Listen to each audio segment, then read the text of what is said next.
Nara Rammurthy Naidu AP ముఖ్యమంత్రి, రాజకీయ ఉద్దండుడు చంద్రబాబు నాయుడు తమ్ముడు. చరిత్రకు అందని, ఈ తరానికి తెలియని ఒక గొప్ప తమ్ముడు రామ్మూర్తి నాయుడు. అన్నలు తమ్ముల కోసం త్యాగాలు చేయడం మనం వింటుంటాం.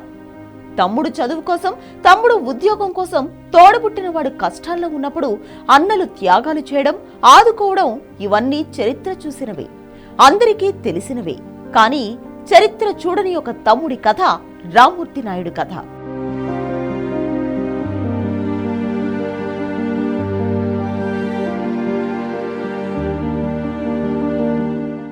నారావారిపల్లెలో ఖర్జూర నాయుడు అమ్మనమ్మలకు ఇద్దరు కొడుకులు.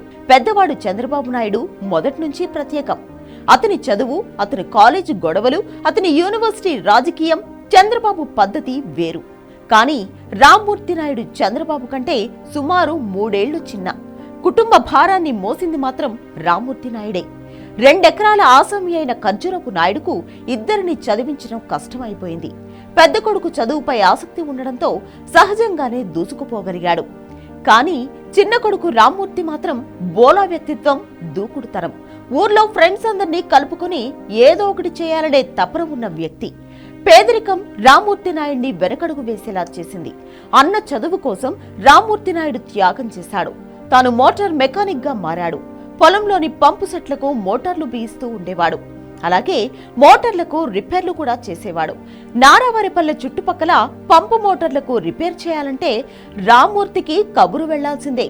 రామ్మూర్తి నెలనెలా పంపిన డబ్బులతోనే చంద్రబాబు పీజీ వరకు చదువుకున్నాడని, ఎంఏ ఎకనామిక్స్ పూర్తి చేసిన తర్వాత ఎన్జీ రంగా ఎకనామిక్ పాలసీస్ పై పీహెచ్డీ కూడా రిజిస్ట్రేషన్ చేయించాడని సన్నిహితులు చెబుతుంటారు. అన్నకు అవసరమైనప్పుడల్లా ముందు చూడకుండా రామ్మూర్తి నాయుడు అప్పులు చేసి డబ్బులు పంపిన సంఘటనలు చాలా ఉన్నాయి. ఇది రామ్మూర్తి నాయుడు స్వయంగా చెప్పిన విషయం. రామ్మూర్తి డిగ్రీ వరకు చదువుకున్నా ఆ చదువు అంతంత మాత్రమే. ఏది ఏమైనా చంద్రబాబు తొలి నాళ్లలో సాధించిన విజయాల వెనుక రామ్మూర్తి నాయుడు కష్టం చాలా ఉంది. 1981 నాటికే చంద్రబాబు నాయుడు చెన్నారెడ్డి కేబినెట్ లో మంత్రి అవడంతో కుటుంబ కష్టాలు తీరాయి. కానీ అప్పటి వరకు కుటుంబం మొత్తాన్ని భుజాలపై మోసింది రామ్మూర్తి నాయుడే. సహజంగా బోలా మనిషి, పెద్ద వ్యూహకర్త కాకపోవడంతో రామ్మూర్తి చంద్రబాబు నాయుడికి రాజకీయాల్లో ఉపయోగపడలేదు. ఎత్తుకు పై ఎత్తులు వేయడం, తడికొట్టుతో గొంతులు కోయడం, తెర వెనుక రాజకీయాలు చేయడం ఇవేమీ తెలియని వ్యక్తి రామ్మూర్తి నాయుడు. 1994 నుంచి 99 వరకు చంద్రగిరి టీడీపీ ఎమ్మెల్యేగా చేసినప్పటికీ రాజకీయాల్లో స్థిరమైన నాయకుడిగా మాత్రం ఉండలేకపోయాడు. అంతేకాదు ఆర్థికంగానూ ఎదగలేకపోయాడు. కన్స్ట్రక్షన్ తో పాటు చిన్నా చితకా వ్యాపారాలు చేసినా కలిసి రాలేదు. రామ్మూర్తి నాయుడికి అత్యంత సన్నిహితుడు బాలయ్య బాబు. బాలయ్యను బాలకృష్ణ బావా అని చాలా చనువుగా పిలిచేవాడు రామ్మూర్తి నాయుడు. అంతేకాదు ఇద్దరు మ్యాన్షన్ హౌస్ గ్లాస్మేట్స్ కూడా. మోటార్ మెకానిక్ గా రూపాయి కూడబెట్టి అన్నగారిని అందలంలో ఎక్కించినప్పటికీ అన్నగారి అధికారాన్ని స్వప్రయోజనానికి వాడుకోలేకపోయాడు రామ్మూర్తి నాయుడు. చంద్రబాబు సంగతి తెలిసిందే కదా. యూజ్ అండ్ త్రో పాలసీ అది తమ్ముడి విషయంలో కూడా అమలైంది. అన్నగారి నిర్లక్ష్యాన్ని, తనను ఆదుకోకపోవడాన్ని సహించలేకపోయాడు నారా రామ్మూర్తి నాయుడు. బాబు కుటుంబాల మధ్య కొంత దూరం కూడా పెరిగింది. చంద్రబాబు వైఖరితో విసిగిపోయిన రామ్మూర్తి నాయుడు ఏకంగా సోనియా గాంధీ సమక్షంలో కాంగ్రెస్ లో చేరాడు. 2004లో తనకు చంద్రగిరి సీటు కావాల్సిందేనని పట్టుబట్టాడు. కాంగ్రెస్ అధిష్టానం అంగీకరించకపోవడంతో అక్కడ కూడా మోసపోయాడు రామ్మూర్తి. చివరికి రాజకీయాల్లో పూర్తిగా వెనుకబడిపోయాడు. ఏపీ కబడ్డీ అసోసియేషన్ కి అధ్యక్షుడిగా పనిచేసినా అక్కడ రామ్మూర్తి హవా అంతంత మాత్రమే. ఆర్థికంగానూ పెద్దగా నిలదొక్కుకోలేకపోయాడు. చిన్న కాంట్రాక్టు పనులు, ఇతర వ్యాపారాలు చేసినా కలిసి రాలేదు. తమ్ముని కొన్నాళ్ల పాటు పూర్తిగా దూరంగా పెట్టాడు చంద్రబాబు నాయుడు.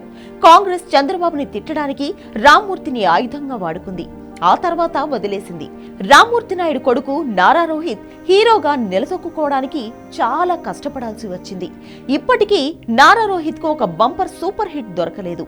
చెత్త రాజకీయాలతో విసిగిపోయి పూర్తిగా సొంతూరికి పరిమితమైపోయాడు రామ్మూర్తి. ఎక్కువగా చెన్నైకి వెళ్లడం, అక్కడ మిత్రులతో కాలక్షేపం చేయడం రామ్మూర్తి అలవాటు. నరాల సంబంధిత వ్యాధి వచ్చింది. ఆల్జీమస్ కూడా వచ్చింది. మానసిక స్థితి దెబ్బతినింది. ఎవరిని గుర్తుపట్టలేని పరిస్థితి వచ్చేసింది. చివరి రోజుల్లో చంద్రబాబు నాయుడు ఆర్థికంగా ఆదుకున్నాడు. అయితే అప్పటికే రామ్మూర్తి పరిస్థితి చేజారిపోయింది. గొప్ప రాజకీయ నాయకుడు కాదు, వ్యూహకర్త కాదు. కానీ ఓ గొప్ప తమ్ముడు.